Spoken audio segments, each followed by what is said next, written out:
Well, good morning, good afternoon, good evening, wherever you are in the world. It's time for another episode of the SoundTraxx Soundbites podcast. This is Train Talk from Milepost 141.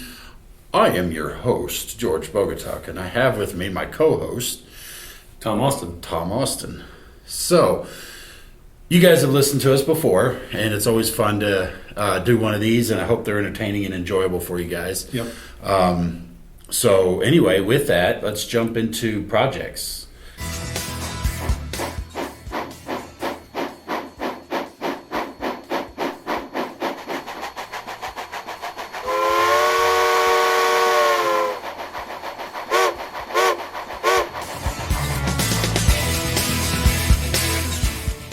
There's a caboose there. We got a caboose over on the table. I meant to bring here. something. I've just been covered up with work at the house, so some of the things I have, I will promise you that once we get back from the show we got coming up, I will make.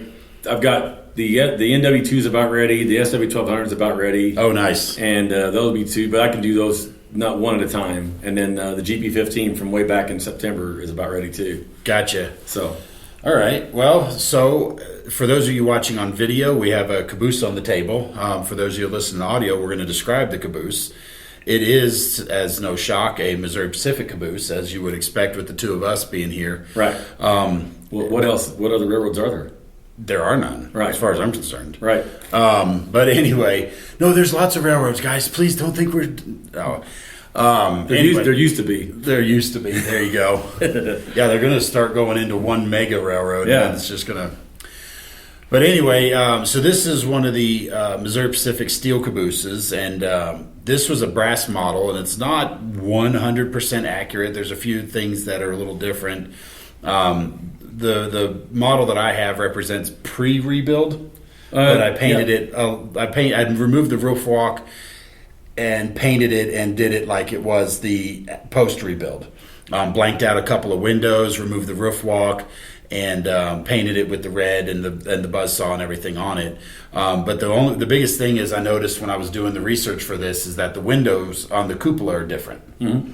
And that was post-rebuild. There are bigger windows, and then the bars on the front windows on the cupola and the back windows are gone. Right. I wasn't that worried about it, so I left it the way it was. They just cut those out and put sliding sash windows in the cupola is what they did. Yep. But actually, it's very accurate for what I've seen is like you're talking about. This is like a mid '60s repaint when they started, because these were originally boxcar red. Yep. And had the radio, and that's why they blanked some of the windows out already. But in this case, like what this one's painted, it'd be for blanking out for the radio room and stuff, instead of the FRA 1980 thing where they blanked everything out. Right. But yeah, this car is actually very accurate as she's painted right now for like a mid '60s vermilion paint job. And these are ones, as you know from being from Texas. Yep. When these things got down there, depending on whether they use Sherwin-Williams or DuPont, they would get like an orange color. The vermilion, but really, once they got in that hot Texas sun, they would fade to like an orange. Yep. So it actually looks very accurate,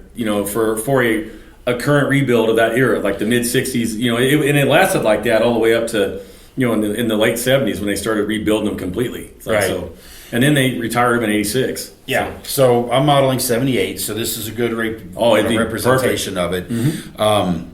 Now, the history of these cars, you said they were built from boxcars, is that correct? Yes, yeah, they were built from the fish belly under frame underneath them. I want to say it's a 29-foot caboose, and I can't remember exactly what the wheelbase is on them, but the frame underneath it is from a boxcar. Okay. An old wood sheath boxcar, and that's what they build them off of. Nice. And that's one of the things that I noticed when you and I were talking about it. These have regular sprung trucks, so they're regular freight car, boxcar trucks. Right.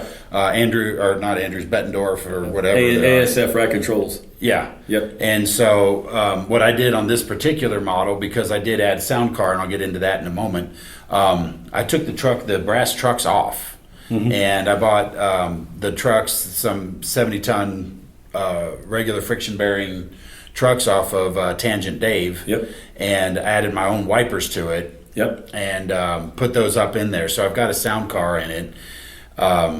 So that's one of the different things unique about this car too, is the fact that it did have those type of boxcars instead of the leaf springs, which is what a lot of the more modern Cabooses went to. And they were very comfortable riding cars. I mean, they were in West Frankfort, my hometown, having hoboed on them a few times after getting out of high school after the day and ride down the mines in them. They had a couple of these, and man, those things were comfortable. They're huge inside. Yeah. They were monstrous inside. Yeah, I was just saying, compared to some of like those shorty bay windows and stuff like that, this looks huge by comparison. This is like the shorty bay window is like a studio apartment. This is a 3-bedroom. I mean, these things are fantastically huge, you know.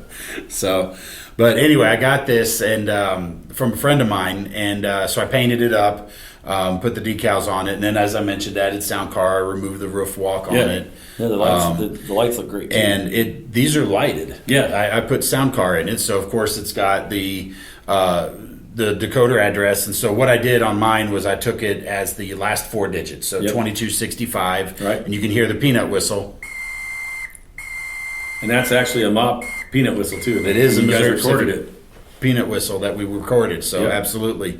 But I also put lights on the end, and so on the one end, you can see this side over here. It's got the rear backup light or a headlight for a shoving platform. Right. And then I can turn on a red flashing on the top on here, and I know you can see it on camera B for those of you guys watching. The Missouri Pacific, a lot of times they would equip them with 2 lights. You had the white light to act as a headlight for a shoving move, right. And then you had the red light, which was the flashing rear end train device, right. And so I did that on this particular car, and I did that for both sides, and they're full independent control. So when I turn off the flashing on I guess this would be the rear of the Caboose, you can kind of, I'm moving the camera around so you can see the other side. Yep. The headlight on the other side, the short side, is the 1 key, since these don't have bells. Right. So the headlight turns on, and then the flashing light is number 6, function 6. So we can turn all those lights on so you can actually see it. And but then the light, that's the way they looked. Yeah. So all you need now is Kevin in there. Hey, hoghead, back her up 12 and don't be spilling my coffee now. Exactly. You know, something along those lines. I did also install a current keeper, so that way I've got good stay alive with it, and so forth. But as you know, I use mostly Blue Nami when I'm running.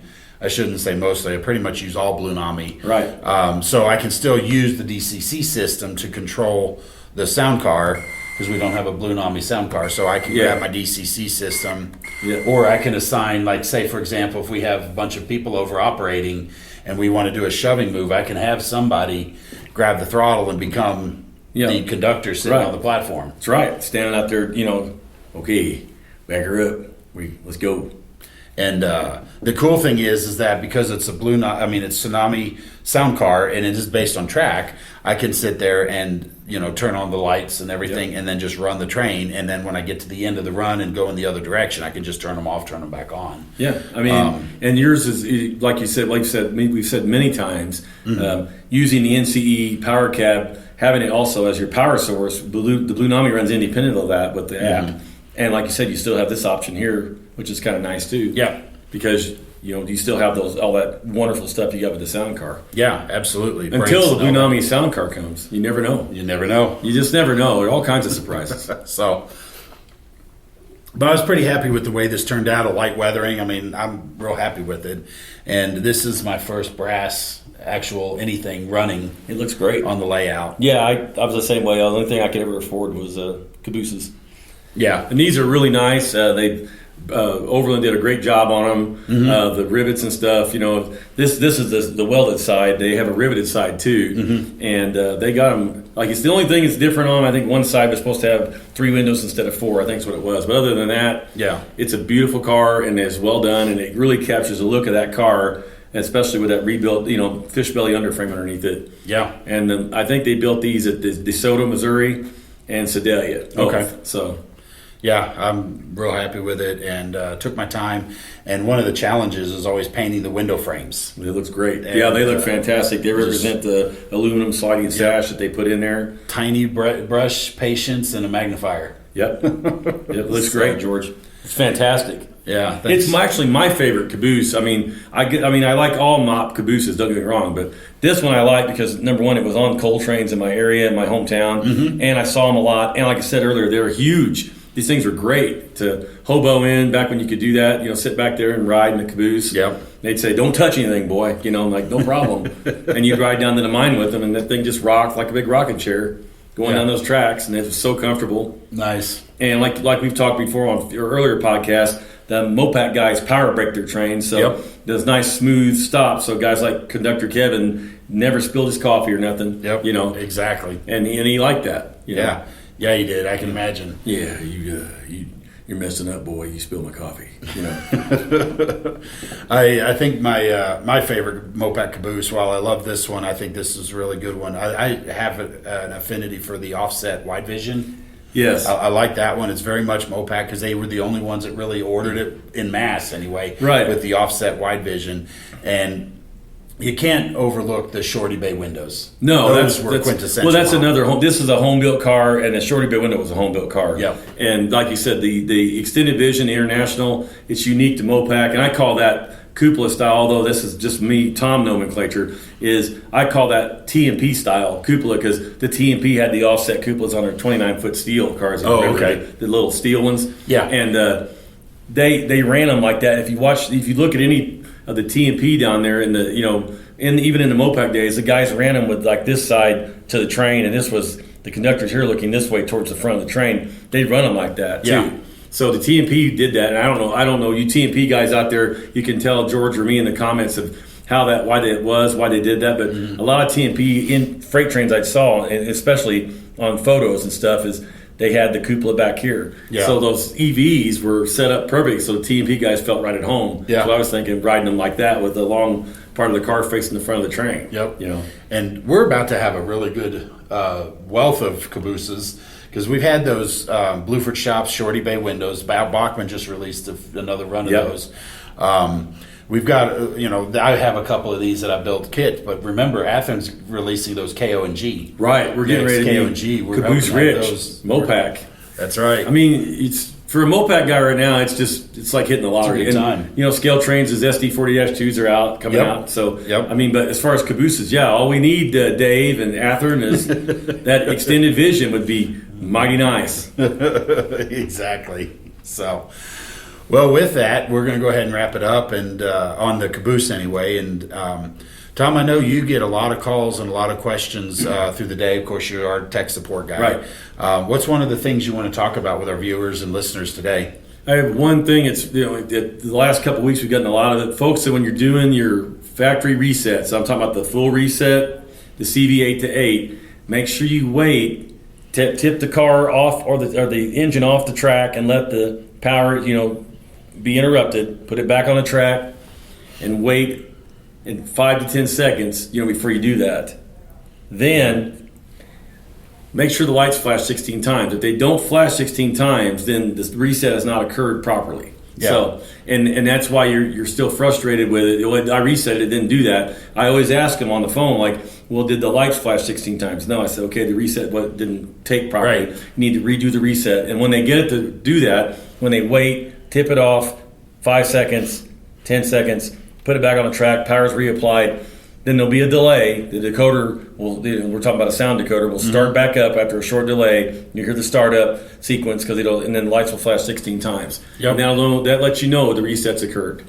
Yep. There's a couple of things to note about it. One of the things is when you're taking power away. The point of it is we want to reboot that processor. Right. So if you have things like a current keeper or any stay alive module, you want to also make sure to wait until that's fully drained. So in some cases, you may need to take it off the track and go make a beverage or something and then come back and put it back on the track. And then when you're re-railing it, you want to make sure that you're very careful and put one rail at a time. Right. And then once it's on, gently set it back down to the other side. And the reason is because if you're futzing with it or fiddling with it and the wheels make contact enough to make the processor power up, but then you disconnect and move around, that flash may never happen. Right. So you want to make sure you're very clean about it. So worst case, if you're really worried about it, you can always tip the locomotive over. In this case, of course, I'm using the Caboose. And you can just, like, say, for example, put a piece of paper under the wheels so that it breaks contact with one rail. Right. Then leave, go do whatever you need to do, come back, pull that paper out and set it back down, and then your reset will have taken place. Yeah. So those are some of the options. The other thing that, kind of building on that, right. We've talked about in some of our videos that you can find on our YouTube channel, is the fact that you can do partial reset. Right. Where you don't reset the entire decoder, you can just do parts of it. So, like, say, for example, if you want to reset the function mapping, which is CVs 1.257 to 1.440, right. You can go in and reprogram or reset those back to the factory defaults. Right. And so CV8 to a value of 9, 10, 11, 12, or 13 will do the partial resets. And again, you'll refer to the user's guide to find out what bank of CVs you're resetting. Right.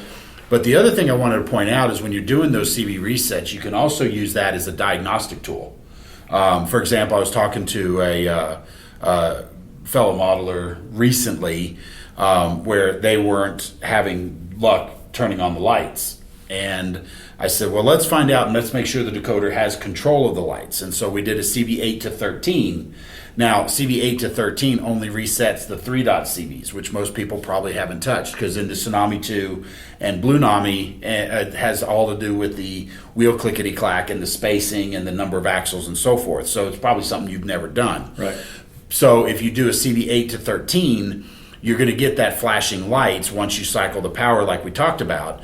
But then if the lights work, then you know the decoder has control. But if for whatever reason a light that you've wired doesn't work and the others are flashing, and let's say, for argument's sake, let's say this red light up here wasn't flashing, well, now I know I got to fix something physically. Right. Whether it could be a broken wire, it could be a disconnection, it could be the LEDs wired backwards, right. It could be any number of things, and it very well could be the decoder's lighting output is damaged. Right.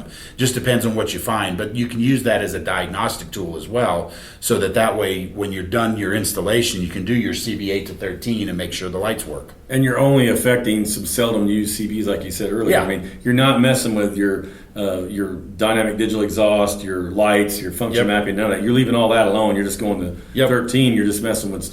But it's still the lights will still flash. Yep. So you still get the effect of what George is talking about. Right. Now this is Tsunami 2 and Blue Nami. The SoundCar, which is what we're talking, which we have here in front of us, that's a CV8 to 8 reset. Right. It's just all that. Right. If you go to earlier products, we have CV8 to 8, but also CV30 to 2. Because your little history is that years ago when we started introducing sound decoders, we had so many CVs, we introduced the CV reset. But our company, SoundTraxx, we designed it as CV30 to a value of 2. NMRA looked up and said, hey, that's a great idea.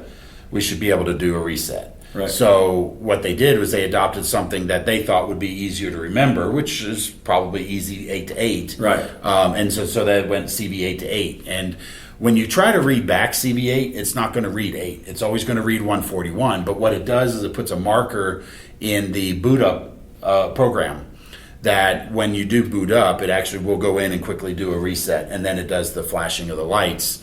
And so use that if you get stuck where you got a decoder, it's doing something you don't really know what it is, but you can't figure it out.